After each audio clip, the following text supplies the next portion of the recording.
चीन के साथ जब भारत का एक लंबा टकराव चल रहा है, तब ऐसे में पाकिस्तान से सटी हुई एलओसी के क्या हालात हैं, जानिए मेरे साथ सीधे एलओसी से।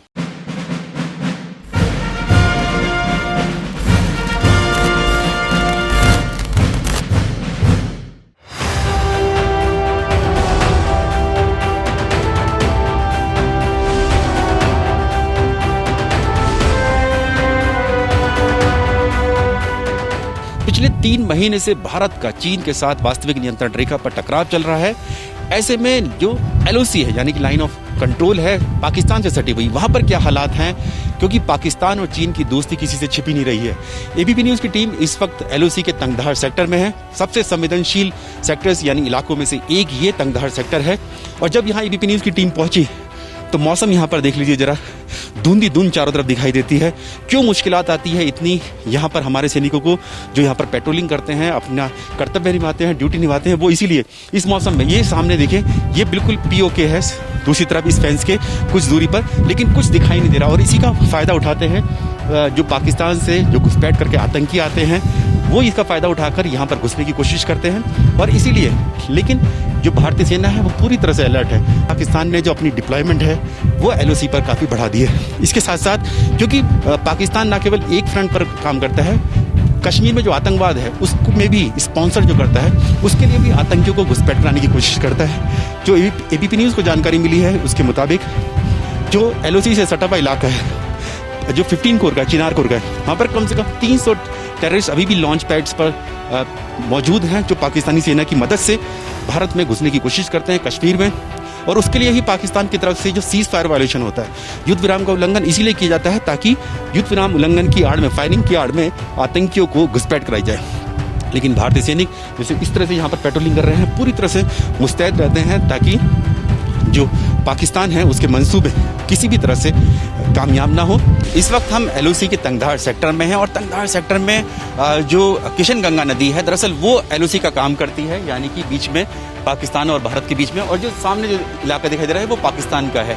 ये सारा इलाका पाकिस्तान और ये भारत का जो रिहायशी इलाका ये बहुत करीब है। और जो ये पाकिस्तान का जो रिहायशी इलाका, ये अथमुखाम दरअसल डिस्ट्रिक्ट है ये पाकिस्तान का।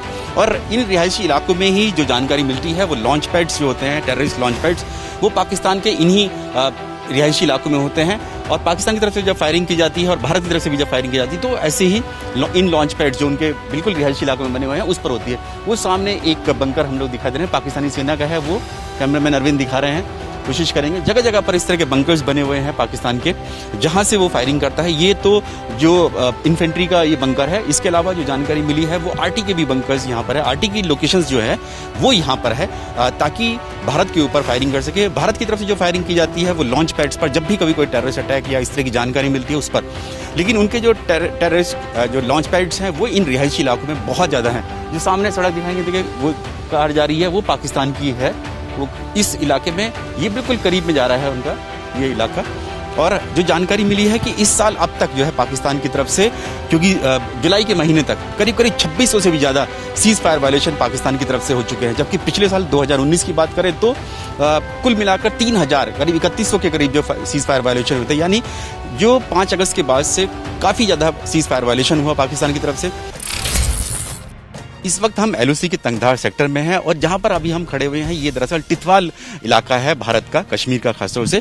और टिथवाल को सिरमौर कहा जाता है सरहद का, क्योंकि क्यों कहा जाता है वो दरअसल इसलिए कि जहां भी हम टिथवाल जो है गांव है वहां खड़े हुए हैं और सामने पाकिस्तान का ये एरिया है। जो एलओसी जो है वो इस कम्युनिटी सेंटर के ठीक पीछे से जो नदी बह रही है किशनगंगा, उससे जाती है। वो देखिए बाइक पे जो शख्स जा रहा है वो दरअसल पाकिस्तानी है, पाकिस्तानी नागरिक है और वो वहां जाता है। और ये बेहद करीब होने के चलते ही यहाँ पर पाकिस्तान की तरफ से हम लोग देखते हैं कि सीज फायर वायलेशन, युद्ध विराम का उल्लंघन होता है। उससे जो यहाँ के स्थानीय लोग हैं वो यहाँ पर हताहत होते हैं, परेशान होते हैं। हमारे साथ यहाँ पर स्थानीय लोग हैं जिनके परिवार के जो शख्स हैं वो घायल हुए थे। कब हुई थी घटना जब आपके परिवार? 15 दिन हो गए सर इस काम को। जी सर। क्या हुआ था? पाकिस्तान की तरफ से सर फैल किया उन्होंने, अचानक 2 बंदे जख्मी हो गए सर। अभी ये बता रहे हैं कि पिछले महीने की 13 तारीख को यहाँ पर फायरिंग हुई, जिसके चलते ही जो 2 परिवार हैं उनके दोनों परिवार के जो एक का भाई और एक का भतीजा घायल हुआ। तो पाकिस्तान की तरफ से लगातार सीज फायर वायलेशन हो रहा है, लेकिन भारतीय सेना भी कड़ी कार्रवाई कर रही है, कड़ा उनको जवाब देती है, जिसके बाद ही पाकिस्तान की तरफ से जो है फायरिंग रुकती है।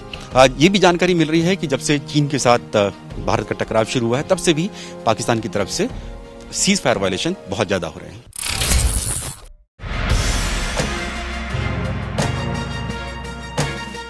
इस वक्त हम एलओसी के बेहद करीब वाले रिहायशी इलाके में हैं। तंगधार सेक्टर है और तंगधार सेक्टर का ये त्रिभुवन गांव है। यहाँ से जो एलओसी है, यानी कि दूसरी तरफ जो पाकिस्तान की जो चौकी या पोस्ट कह सकते हैं, वो महज यहाँ से 8 से 10 किलोमीटर की दूरी पर है। त्रिभुवन गांव के आसपास क्योंकि सेना की, भारतीय सेना की डिप्लॉयमेंट है, तो जब भी कभी सीज फायर वायलेशन होता है, भारतीय सेना कभी पाकिस्तान की जो चौकियां हैं उनको निशाना बनाती है, तो पाकिस्तान की तरफ से जो हमारे रिहायशी इलाके हैं वहाँ पर शेलिंग होती है, वहाँ पर जो गोले हैं, तोप के हैं, वो यहाँ कर गिरते हैं। और इसीलिए जो अब स्थानीय प्रशासन है, सरकार है जम्मू कश्मीर, उसने यहाँ पर कम्युनिटी बंकर्स बनाने की शुरुआत की है। इस त्रिभुवन गांव में इस तरह के 2 बंकर्स बन रहे हैं ताकि अगर पाकिस्तान की तरफ से फायरिंग होती है, गोलाबारी होती है, तो जो यहाँ के रहने वाले लोग हैं वो इन बंकर्स में आकर अपनी शरण ले सकते हैं, यहाँ पर आकर छिप सकते हैं और उससे बचाव हो सकता है। ये बंकर ठीक वैसे ही होंगे जैसे हम भारतीय सेना की बंकर्स देखते हैं, जो बहुत मजबूत होते हैं, जिन पर ATGM यानी कि एंटी टैंक गाइडेड मिसाइल भी उन पर असर नहीं करती हैं, गोले भी असर नहीं करते हैं, तो उनसे सुरक्षा होगी। हमारे साथ यहाँ पर इस गाँव के त्रिभुवन गाँव के प्रधान भी हैं और भी मौजूद लोग हैं, उनसे बातचीत करेंगे। सबसे पहले बात करेंगे योगिंदर जी, जो ये कम्युनिटी बंकर्स बनाए जा रहे हैं, आपको लगता है इससे सुरक्षा काफ़ी हद तक हो पाएगी? जो हमारे यहाँ के लोग हैं, जो बिल्कुल एलओसी पर रहने वाले लोग हैं, हमारे निवासी हैं। जी, इनसे बहुत फ़ायदा है और हमारे बाल बच्चा वगैरह इससे बहुत महफूज रहेंगे और अपनी जानें बचा सकेंगे जब गोलाबारी होता है। हमने सुना है कि अभी 3-4 दिन पहले भी कोई यहाँ पर शेलिंग हुई, गोलाबारी हुई। हाँ जी, ये 2-4 दिन हुए तो गोलाबारी हुई, तो यहाँ कोई गोलाबारी का कोई टाइम नहीं है। अभी ठीक है तो अभी शुरू हो जाएगी, कोई इसका टाइम नहीं लगता है, एकदम शुरू हो जाती है। जी, पहले एक बार मिले थे, वो छोटे छोटे मिले थे लेकिन वो उतने मजबूत नहीं थे, तो ये जो मिल रहे हैं ये बहुत मजबूत हैं और अच्छा काम है गवर्नमेंट ने दिया और लोगों को बहुत हिफाजत इससे होगी, जान बच जाएगी। हमारे साथ मखन सिंह भी हैं, उनसे बातचीत करेंगे। आप बताइए कि क्योंकि आप तो बिल्कुल एलओसी के बिल्कुल करीब वाले इलाकों में रहते हैं, यहाँ पर कितना यहाँ पर सुरक्षित हो पाएंगे इनसे, और क्या लगातार यहाँ पर शेलिंग होती है? आपको ये बताता हूँ कि 98 से उस वक्त मैं सरोस था, उस वक्त कोई बैंकर मिले थे, वो थे रूरल डेवलपमेंट के थ्रू, लेकिन वो मड में थे और मिट्टी में थे। चलो लोगों में उस वक्त काफ़ी कवर मिला लेकिन ज़्यादा देर वो नहीं चल पाए, तो वो ख़राब हो गए। अब गवर्नमेंट ने जो नए दिए हैं ये कंक्रीट में हैं, तो इसके लिए जो बड़ी प्रॉब्लम हमें यहाँ आई है वो ये है कि कोई इसके लिए ज़मीन डोनेट करे, क्योंकि ज़मीन की बहुत कमी है यहाँ पर। अब जो जोगिंदर सिंह ने ये ज़मीन दी है ये एग्रीकल्चर लैंड है, उन्होंने अपना फसल काट के जो फसल लगा था उसको डिस्ट्रॉय करके इसको बनाया गांव के लिए। तो हमें बड़ी खुशी है गवर्नमेंट ने ये दिया है। ये जब तैयार हो जाएगा इसमें मेरा ख्याल सब गांव जितना भी है वो शरण ले सकता है और सुरक्षित रह सकता है गोलाबारी से। तो ये इतने बड़े बड़े बंकर्स हैं, जो एक हॉलनुमा बंकर्स दिखाई दे रहे हैं हमें, और इस तरह के 2 बंकर्स हैं। 80 परिवार यहाँ रहते हैं इस गांव में, तो 2 बंकर्स बनाए जा रहे हैं ताकि जो लोग हैं वो अपना यहाँ पे शरण ले सकें। अब मैं आपको यहाँ से दिखाता हूँ अपने कैमरामैन अरविंद के साथ कि एलओसी यहाँ से कितनी दूर है, पाकिस्तान की जो कराची पोस्ट है वो यहाँ से कितनी दूर है। तो ये सामने दिखाई दे रहे हैं वो पहाड़ सामने दिखाई दे रहे हैं, इन घरों के पीछे फ्लैग भी दिखाई देता है यहाँ से पाकिस्तान का, बिल्कुल पाकिस्तान का, हालांकि कैमरे में दिखाई नहीं देगा, लेकिन सामने जो पहाड़, इन दोनों घरों के पीछे जो पहाड़ दिखाई दे रहे हैं, दरअसल यही एलओसी है। यहाँ से अगर एरियल डिस्टेंस देखेंगे तो 8 से 10 किलोमीटर की दूरी है, और इसीलिए जो तोप है, आर्टी फायर जो है वो इन रिहायशी इलाकों में आता है, और उसी के लिए कम्युनिटी बंकर्स बनाए जा रहे हैं।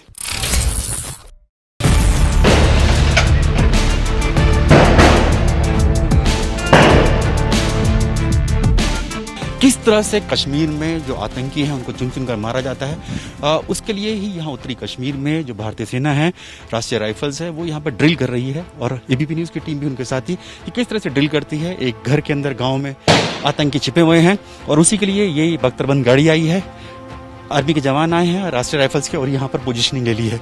उसके साथ साथ पूरा इस इलाके को पूरा कॉर्डन ऑन किया गया है, कॉर्डन ऑफ किया गया है, और यहाँ पर इस जगह पर ये देखिए, ये सब सैनिक जो है यहाँ पर पोजिशनिंग में यहाँ बैठे हुए हैं यहाँ पर आके, और लगातार फायरिंग उस घर से हो रही है। वो जो ब्लू कलर का घर दिखाई दे रहा है नीले रंग का, उस घर से फायरिंग हो रही है। और यहाँ पर यहाँ पर देखिए एक ही खास तरीके, ये जो जवान हैं इनके पास AK-47, और ये आर्मर्ड प्रोटेक्टेड, ये प्रोटेक्शन है, ताकि अगर कोई गोली आए तो उस पर कोई असर ना हो सके। और ड्रिल क्या होती है, किस तरह से जो पहले जो आतंकी होते हैं उनको सरेंडर करने के लिए कहा जाता है। कि सबसे पहले तो अगर हमें कोई भी इन्फॉर्मेशन मिलती है कि किसी भी घर में या हाइड में कुछ टेररिस्ट की प्रेजेंट है, तो सबसे पहले हमारी पार्टीज लॉन्च होती हैं और हम उस एरिया को कॉर्डन करते हैं। कॉर्डन इसलिए किया जाता है ताकि जो टेररिस्ट वहाँ पे मौजूद है वो वहाँ से निकल के ना जा सके। कॉर्डन करने के बाद हम उस एरिया को खाली कराते हैं ताकि कोई भी सिविल कैजुअलिटी ना हो पाए। खाली कराने के बाद हम अगर वो लोकल टेररिस्ट है तो उसके माँ बाप को बुलाया जाता है, वहाँ के मौलवी साहब को, सरपंच साहब को, और जो भी गांव के बड़े बुजुर्ग हैं उनको बुलाया जाता है। अगर वो फॉरेन टेररिस्ट है तो सरपंच साहब हो गए, मौलवी साहब हो गए, ये लोग आते हैं और उनको सरेंडर करने की अपील करते हैं। हम सरेंडर कराने के लिए इसलिए ज़्यादा जोर देते हैं सरेंडर कराने पे, ताकि वो टेररिस्ट सरेंडर करके अपनी एक नई जिंदगी जी सके। हमारी मुलाकात जो दो ऐसे शख्स के साथ हुई जो पहले यहाँ पर जो मिलिटेंसी है या टेररिज्म है उसका कहें कि उसका हिस्सा थे। कब आपने फिर छोड़ा कि नहीं ये रास्ता ठीक नहीं है हथियार का, मुझे मेन स्ट्रीम में आ जाना चाहिए, क्योंकि हमने सुना है कि अब आप खुद के सेब के बागान हैं, आप खुद अपनी काश्तकार हैं, आप खुद अपना काम करते हैं। जब हम इसमें गए तो 19 साल हमारी उम्र थी। फिर आहिस्ता आहिस्ता बात पता चली कि जान है तो जहां है। हम नहीं चाहते कि हमारी जान इस वजह से जाए जहां पे हमें फिर आगे और कोशिश करने का मौका ना मिले। बाबा भी हैं जो कि पुलवामा के रहने वाले हैं। कभी आपको भी कभी पुलिस या सुरक्षा बलों से कोई आमना सामना कभी नहीं, कभी नहीं होगा, कभी नहीं हो गया। उस टाइम जब बोलते हैं आप हथियार उन्होंने दे दिया, बैठो जंगल में, कोई एक्शन मत करो, जब मौका आएगा उस टाइम हमें बताएगा। फिर जब हम नीचे फील्ड में आए तो हमने दौड़ छोड़, फिर हमने सोचा फिर जान बच गई लाखों पाई, एक बार अल्लाह ने मौका दिया और जान बच गई। हम चाहते हैं कि कोई ऐसे समझा दे यहाँ के लोगों के बंदूक है ही नहीं। अब आप मजबूरी से उठाते हो या शौक से उठाते हो, लेकिन उसका नतीजा क्या है? आपकी जान। और वो कौन सा सौदा होगा जो आप अपनी जान पे खेल कर करते हो? वो कोई सौदा नहीं। अगर आप कोई रखते हो अपनी, कोई दिन में कोई इच्छा है आपकी, तो आपके पास हजारों मैच है, किसी और मैच पे जाके अपनी बात रखिए। अब आप दिल में बात लिए हो लेकिन आपने जान गंवा दी, फिर आपकी बात कौन सुनेगा? वो तो आपकी जान के साथ चली जाएगी, नीचे चली, मिट्टी में चली जाएगी। पिछले एक साल की अगर बात करें तो हम लोग किस तरह का ट्रेंड आप देखते हैं, खासतौर से दक्षिण कश्मीर में हम लोग बात करते हैं, क्योंकि हम लोग लगातार सुनते हैं कोई सा दिन जाता है कि जब कोई एनकाउंटर या कोई टेररिस्ट को न्यूट्रलाइज नहीं किया जाता। तकरीबन एक साल पहले का जो ट्रेंड था, जब भी हम ऑपरेशंस कोई भी इनकाउंटर्स लॉन्च होते थे तो उसमें जो ये नारेबाजी, पत्थरबाजी और जो लोकल आवाम जो बीच में डिस्टर्बेंस होती थी वो काफ़ी होती थी। बट एक साल 370 हटने के बाद ये देखा गया अभी ये घटकर हार्डली 10% रह गई और कुछ एरियाज में तो बिल्कुल ना के बराबर है।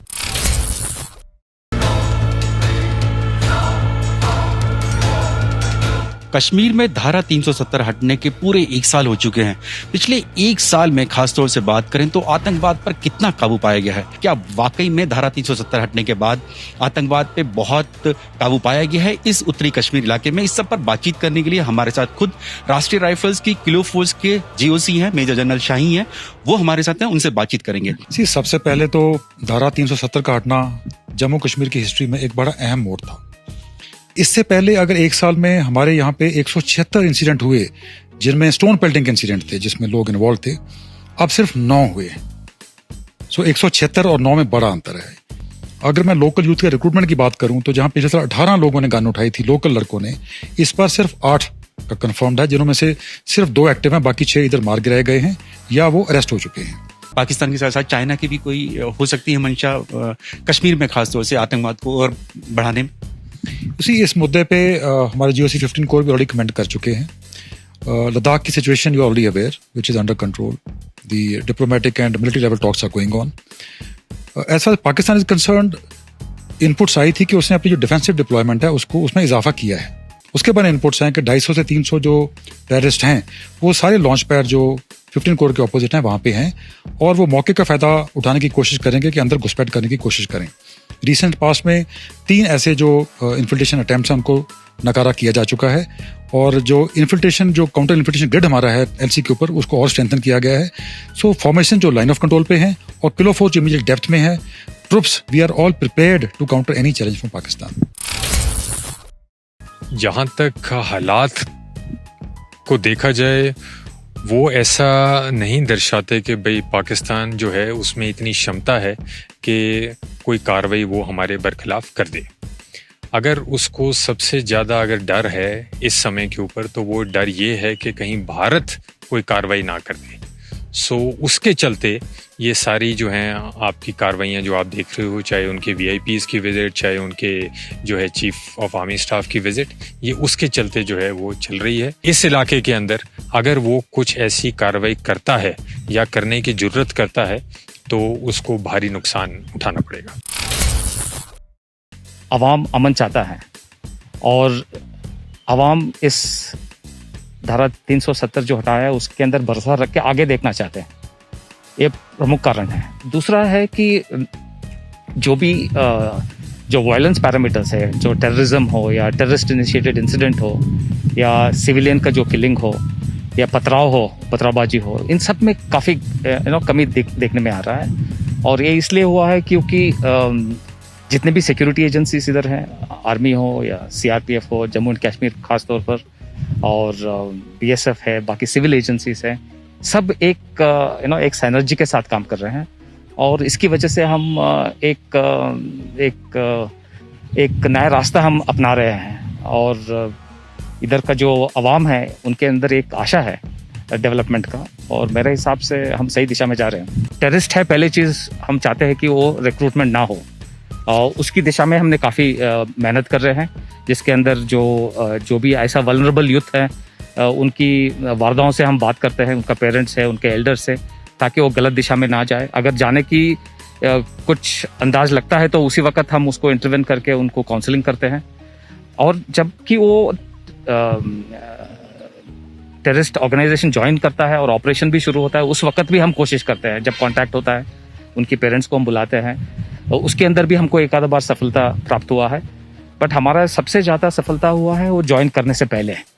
और हम चाहते हैं कि ये आवाम को मैं एक पैगाम भी देना चाहता हूँ कि ये गलत रास्ता है और ये रास्ता कहीं लेके नहीं जाएगा, और जो अमन की रास्ता में बहुत ताकत है।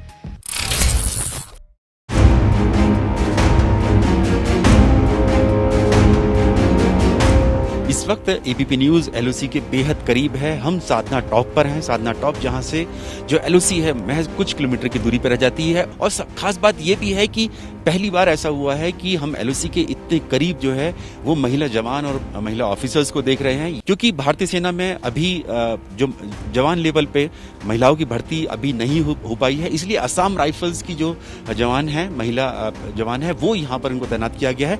हालांकि जो महिला ऑफिसर्स हैं वो बहुत पहले से भारतीय सेना में है और उनकी अब तैनाती भी हुई है। हमारे साथ कैप्टन गुरसिमरन कौर हैं, उनसे बातचीत करेंगे, जो कि यहाँ पर LOC के बेहद करीब तैनात हैं। ये हमारा प्रायोरिटी है, पहली बात तो duty is a first priority and we are more than happy to serve here. बहुत खुशी है हमें, हमारे घर वालों को बहुत गर्व है इस बात का।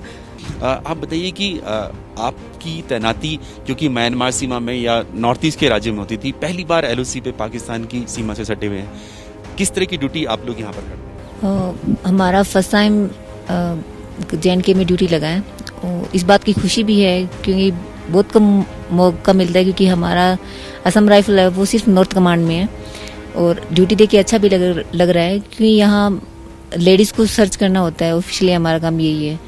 और दरअसल ये जो एरिया है, जो इलाका है, ये यहाँ पर बॉर्डर एरिया जो LOC के बेहद करीब है, यहाँ पर गांव भी हैं। हम देखेंगे तो पीछे जो गांव के लोग हैं वो आते जाते हैं, उनको कुपवाड़ा जाना होता है, कश्मीर या श्रीनगर में जाना होता है, तो इसलिए यहाँ से गुजरना होता है। लेकिन सुरक्षा यहाँ पर बेहद जरूरी है और इसीलिए इन महिला जवानों को यहाँ पर तैनात किया गया है, ताकि जो महिलाओं की जो सुरक्षा है, फ्रिस्किंग करना है, उनकी चेकिंग करना है, वो भी ये कर सकें। और अब क्योंकि महिलाओं की भर्ती भी शुरू हो रही है, भारतीय सेना में भी शुरू हो रही है, CMP core of military police में भी शुरुआत हो चुकी है, जहां पर महिलाएं जो है ट्रेनिंग ले रही हैं बेंगलुरु सेंटर में, और इसीलिए एक्सपेरिमेंटल बेसिस पे इन महिलाओं को अब यहां पर तैनात किया गया है। ये भी हमारा घर जैसा है, ये हमारा छोटा एक फैमिली है। हम जितना साल के 9 मंथ हम इधर रहते हैं, ये हमारी फैमिली से भी बढ़ के है। पहला हमारा ड्यूटी है, बाद में हमारी फैमिली है। हर कोई अपनी फैमिली को मिस करता है, हम भी करते हैं, पर ये हमारा फैमिली है, हम इनके साथ भी खुश हैं। ये देखिए जज्बा है भारतीय सेना का कि ये भी परिवार ही है, भारतीय सेना भी पूरी एक परिवार की तरह ही है। जो पुरुष जो आपके साथी होते हैं उनसे आपकी ड्यूटी किस तरह से अलग होती है? क्या अलग होती है या एक जैसे ही लगभग होती है? नहीं, फौज में फीमेल काउंटर पार्ट और मेल काउंटर पार्ट की ड्यूटी में कोई फर्क नहीं है। फौज है वो दोनों को इक्वली ट्रीट करती है, ड्यूटी सबकी सेम है। पहली बार आप लोग यहाँ पे, क्योंकि पहले असम राइफल्स नॉर्थ ईस्ट के राज्यों में तैनात रहती, पहली बार इधर कश्मीर में आए हैं, एलओसी पर आए हैं। अब कुछ यहाँ पर वहाँ की ड्यूटी में और यहाँ की ड्यूटी में कुछ अंतर आपको लगा? ड्यूटी में कोई खास डिफरेंस नहीं है, बस ड्यूटी अलर्टनेस के साथ देनी होती है। लेकिन जम्मू एंड कश्मीर हमारे लिए नई जगह है, क्योंकि असम राइफल है वो सिर्फ नॉर्थ ईस्ट में डिप्लॉय है, तो बहुत कम चांस मिलता है इधर जम्मू एंड कश्मीर में आने के लिए, तो इधर आके हमें काफ़ी अच्छा लग रहा है। All the best. तो ये हमारे साथ महिला जवान हैं, असम राइफल्स की, भारतीय सेना की हैं। और उस सामने अगर देखेंगे जो टॉप दिखाई दे रहा है, एलओसी के दूसरी तरफ पाकिस्तान का इलाका शुरू हो जाता है, मुजफ्फराबाद का इलाका वहाँ से शुरू होता है और वहाँ तक करीब करीब एरियल डिस्टेंस देखेंगे 10 से 12 किलोमीटर तक ये भारत की ही सीमा है। और यहाँ पर हमारे जो जवान हैं, चाहे वो पुरुष हों, महिलाएं हैं, अब यहाँ पर तैनात हो गई हैं, वो सब अपनी ड्यूटी करते हैं ताकि हमारे देश की जो सीमाएं हैं वो सुरक्षित रहें। एबीपी न्यूज आपको रखे आगे।